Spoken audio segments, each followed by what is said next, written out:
Well, hello again everyone. Today I'll be discussing Sonic X Shadow Generations. I'll give a spoiler-free review to start before giving my more in-depth thoughts afterwards.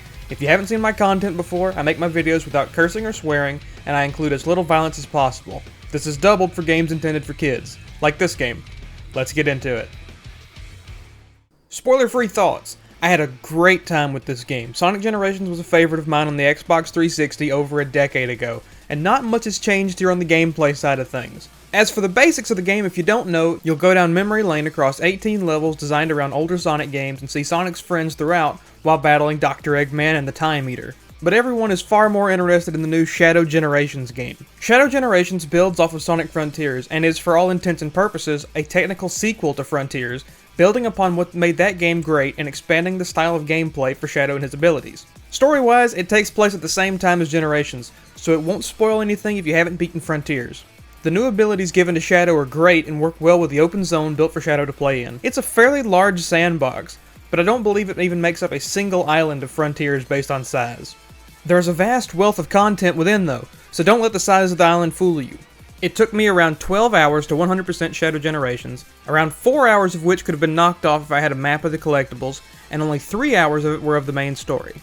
Shadow Generations has several new stages based on locations from Shadow's history, and a couple feel somewhat out of place, but are probably the best versions of those stages in the series. The stages here have far more branching paths to take advantage of their new abilities, and they place multiple tokens and collectibles for you to find to unlock cool art and music in the open zone. I can honestly say I felt rewarded for taking the time to replay the stages and grab each token. The open zone also has challenges that test your skills and almost require you to learn the island to carefully map out your routes. Without a shadow of a doubt, I can safely recommend you check this one out. Regardless of age, you'll enjoy Shadow Generations. Sonic Generations has also received a few new changes, so you'll see some new things there as well.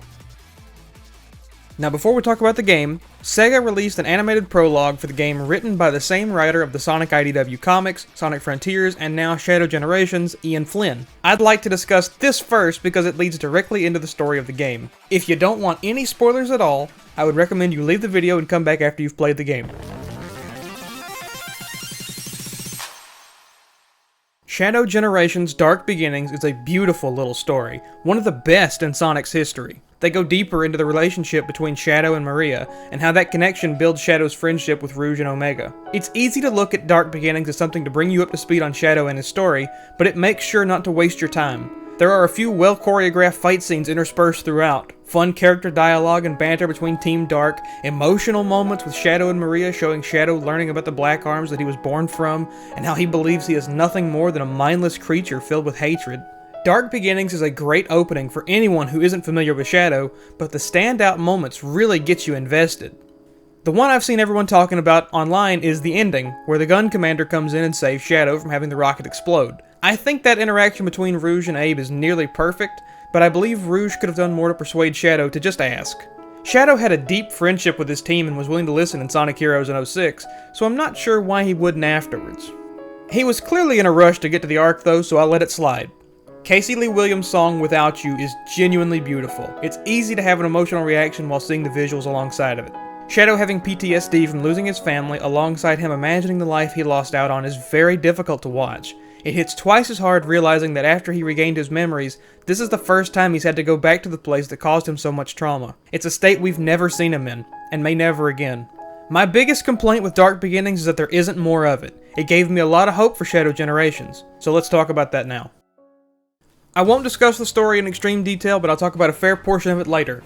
My first notes about Shadow Generations is how fluid the controls were for the most part. Everything felt like a clear mixture of the style of the boost formula from Generations mixed with the gameplay innovations from Frontiers.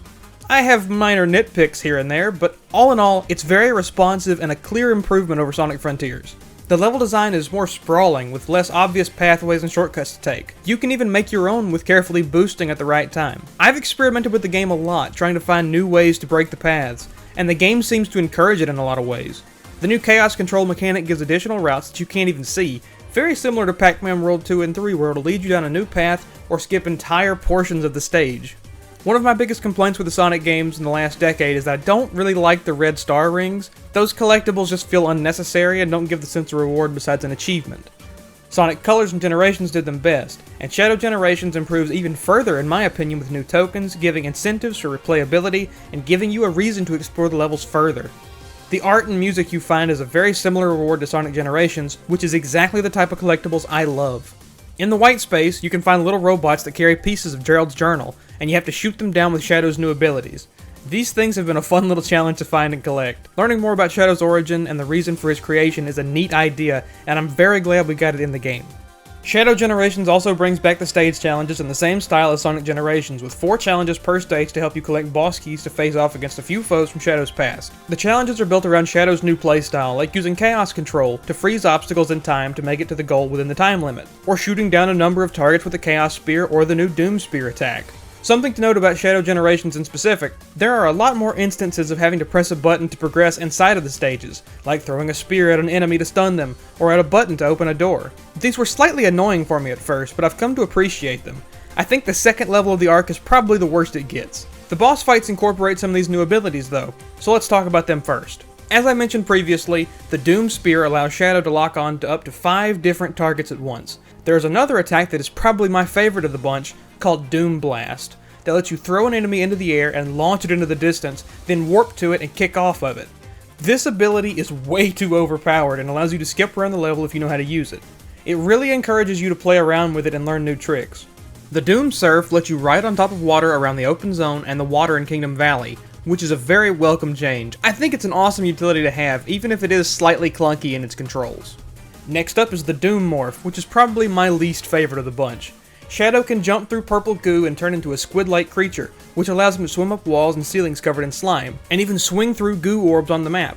It's a really great idea and concept, but it's not something that works exactly like you think. The motions of the squid aren't responsive enough to make it worth using, and you'll find it easier to avoid the paths that want you to use it. It took a lot of practice before I understood how it wanted me to use it, but it's still a weird mechanic. Finally, the Doom Wings are a really cool addition to the moveset, letting Shadow fly across the stage and skip massive portions of the level in seconds. While using the Doom Wings, Shadow is invincible, letting him crash through enemies with ease and keep going like they weren't even there. It's a replacement for Super Shadow, but we'll get there soon enough. Let's talk a little bit about the bosses involved in the story. I won't spoil everything, I'll leave a little mystery for those interested, but I will talk a little bit about each boss.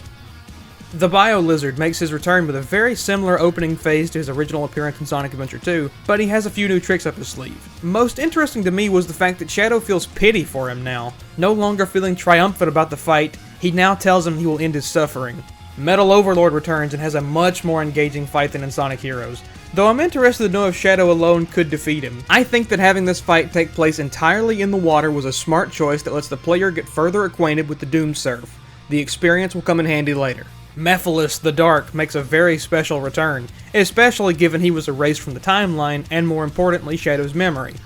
It was a great idea for Sonic Team to bring Mephiles back. This was the boss fight I was most interested in because of the story implications it has, and I can assure you that it did not disappoint me. If I had to guess, they'll never bring him back, but it felt like they left the door open if they wanted to at some point. I do wonder why he's trapped in the Scepter of Darkness again though. They made a point of him not being able to be trapped in it again in Sonic 06. Finally, Black Doom gets to have a great rematch with Shadow, but I'll save my thoughts on that for the story section. This is a long preamble. Feel free to skip up to the next section if you don't care about the history of the franchise leading up to Shadow Generations. Anyone who knows me knows how important the 2000s era of Sonic was for me, especially Sonic Adventure 2, Sonic Heroes, and Shadow the Hedgehog. I literally wore out my PS2 disc of Sonic Heroes. The story of Shadow in these games was a cornerstone of my gaming history, so when they announced Shadow Generations, I expected a couple of new levels and that would be it. Maybe a 20 to 30 minute story like episode Shadow vs Sonic Forces. I've been burned before, and I wasn't a fan of the way Shadow was treated in the original Sonic Generations. His inclusion felt like the weakest part of an already weak story, but Sonic Generations is a great game on its own with some of the most detailed levels in the Boost era. I had resorted to low expectations for anything Shadow would do in the new games. When Shadow appeared in the Sonic 2 movie, I was certainly concerned with his upcoming portrayal on Sonic 3, and I still sort of am, but let me just say, Shadow Generations surpassed my expectations with flying colors. For a character that has been relentlessly mocked online for nearly 2 decades, for good enough reasons, Shadow is one of, if not the deepest character in the series. We know basically everything about Shadow, starting from his creation, to his purpose, to his darkest moments, to his brightest moments. Shadow 05 defines Shadow as someone who judges the world by his own eyes. No one else will tell him how to live anymore. He had fulfilled Maria's promise and saved Earth twice, destroying the final ties to his past and leaving an uncertain future for him. Sonic 06 was a clear progression from that ending, with Shadow doing his own thing and having him help his friends Rouge and Omega, and even Sonic along the way. For all of its faults, Sonic 06 kept Shadow consistent. Where Sonic 06 failed, however, was everything else. It damaged the franchise so badly that Sega decided to cut nearly all of Sonic's friends from the future games, leaving only Tails and Amy until Sonic Generations in 2011. Shadow Generations is the first real chance since then they've given another character a spotlight to see if they can shine. Shadow Generations is a character-focused story reuniting Shadow with his family he lost so long ago, but giving a full family reunion with Black Doom also coming back to tempt Shadow to the dark side. Black Doom has been revived and wants to take over Shadow's mind and use his body to destroy humanity. Shadow is forced to unlock new abilities deep within himself to be able to defeat Black Doom once again while protecting those he once held dear. Maria and Gerald have been pulled out of time from long before the accident that killed them, giving Shadow lost insight to his creation and giving him a new outlook on life, reaffirming his roots while showing he is allowed to move on. Shadow can't let them know what happens for fear of disrupting the timeline, but he desperately wishes to save them from their fate. Maria is really the heart of the story, seeing a side of Shadow she never had, a vengeful and hateful side that wants nothing more than to destroy all who oppose him. But seeing how distraught she becomes from this, he realizes that he has began down a path he must turn away from. He gives up the anger and hatred towards his enemy, and fights to preserve the promise he originally made to Maria, to give everyone a chance to be happy. He fights not only to protect her, but because of her, and for once in his life, he is happy. He has gained meaning through this reunion that he felt he'd lost. He leaves to fight Black Doom and destroy the Black Arms for good. Not out of anger, but for those who can't fight for themselves. Black Doom is a difficult fight for Shadow. He has several different pieces of each individual prior fight put together, and also a platforming challenge for good measure. There are ways to beat the fight quickly, but they add even more to the fight if you miss the early attacks. Through a mixture of the new Doom powers, his new confidence, and the best rendition of All Hail Shadow blaring through my headphones, he overcomes Black Doom and destroys him, cleansing the white space of his influence and ending the connection between Shadow and his new abilities. Shadow returns, and Rouge tells Shadow that Sonic is preparing to face the Time Eater, and Shadow says he must go see Gerald and Maria. But they have begun fading away back to their own time. Shadow says he could use Chaos Control to freeze them in time and try to find a solution, but they know they must return to their own point in time. Maria tells Shadow to go and help his friends, and that no matter what happens, if fate may draw them apart, she will always be in his heart. Shadow, unable to watch as his family is taken from him again, leaves before they fade away. As he's leaving, he runs past Rouge, and a tear flies from his face onto her as they make their way towards the Time Eater. I only talked about half the story, and I hope you can clearly see why I love it, but I've seen some discourse surrounding it, and I want to give a few quick responses and give a few issues I have. One of the major complaints I've seen is that the story doesn't retcon Shadow 05, but it retells that story, negating the effect it had on the character. In a way, this is true, but that regression is in service of putting Shadow back into the same position he was at the ending of Shadow 05, resetting the status quo, if you will. Shadow has been wildly inconsistent since Sonic 06, so it's not entirely a bad thing to put him back in place. Sonic Generations had Shadow tell Sonic, a person he treated as a friendly rival, that he didn't care where they were or what he was doing, this is where Shadow would end him. Bad Shadow. I really hate that line. It's not remotely similar to how Shadow treated Sonic before that. With this reset, it could allow for further character growth if Sega wants to do that. Sonic Forces really suffers from this retcon now, though. Shadow bullying Infinite is really funny, but he has retained the destructive anger that he promised to drop. Shadow Generation seemed like a really good place to let Omega and Rouge assist Shadow and give us more Team Dark moments, but it felt like they just included Omega to show where he was during Sonic Generations. Omega, Orbot and Cubot, and Big just feel like they were last-minute additions to add more characters to the world. Big, though, does give my second favorite moment of the game, where he meets Shadow, and Shadow gives him a big smile. Big always puts everyone at ease, and I always get that reaction seeing him. The Sonic cutscene showing their rival battle felt out of place, like they had nowhere else to really put it, but giving Shadow a reason for not beating Sonic is a great idea. I thought it would just replay the fight from Shadow's perspective like in SA2, but I much prefer the cutscene. Let's talk just a little bit about the open zone design before jumping into the post-game content, where everyone complained that Sonic Frontiers felt the puzzles were placed at random, Shadow Generations map feels carefully crafted. You can't just jump into the final part of a platforming challenge and grab the collectible. You have to make an attempt to do the puzzle. And speaking of puzzles, there aren't a ton of easy mini-games and puzzles strewn across the area. The vast majority of boxes to open are based on platforming challenges that make logical sense for being where they are. The open zone is extremely densely packed. No matter where you look, there is something for you to do. Some of the boxes are fairly well hidden, and I had to make several laps around the world to find everything. The wings make it a lot easier, so I'm very thankful you can use them in the open zone. After beating the game, you can use a little Doom obelisk thing to change the white space to Doom space, which adds 2 new challenge levels per stage. These are the hard mode variants, which increase the difficulty a fair amount, but they're not impossible to beat. However, the open zone challenges have their requirements doubled, and they only increase your time by 15 seconds. Some of those challenges were fairly tough without the Doom space, but these are a whole other beast. To complete every hard challenge took me over 3 hours, and a few I only had a single second left to complete it. I had less challenge getting the hot dog missions done on Eggman Land and Sonic Unleashed in a couple of these. I think they realized that most people who still love Shadow are older than the target demographic, and so they made the challenges fairly difficult. I'm not complaining about these, I really enjoyed having my skills tested. Well, except for the Doom Morph challenge, that one was awful.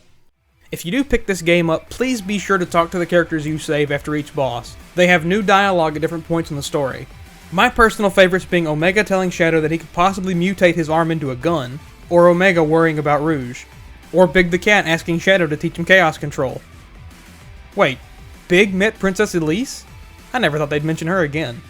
Gerald is talking about 2 Chaos Emeralds causing a portal through time? How many 06 references will we see before they remaster it officially?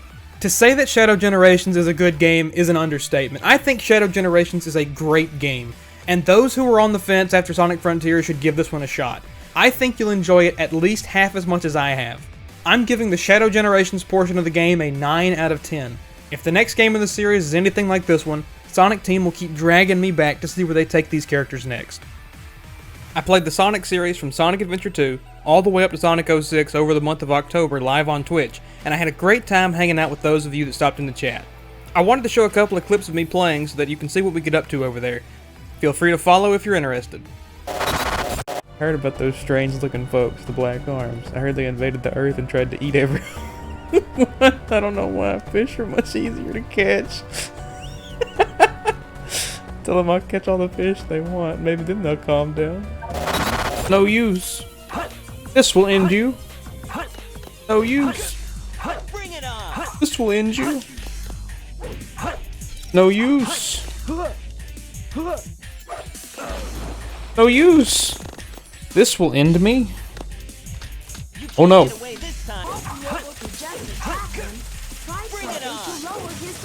Is Big in the hole? What is he doing down there?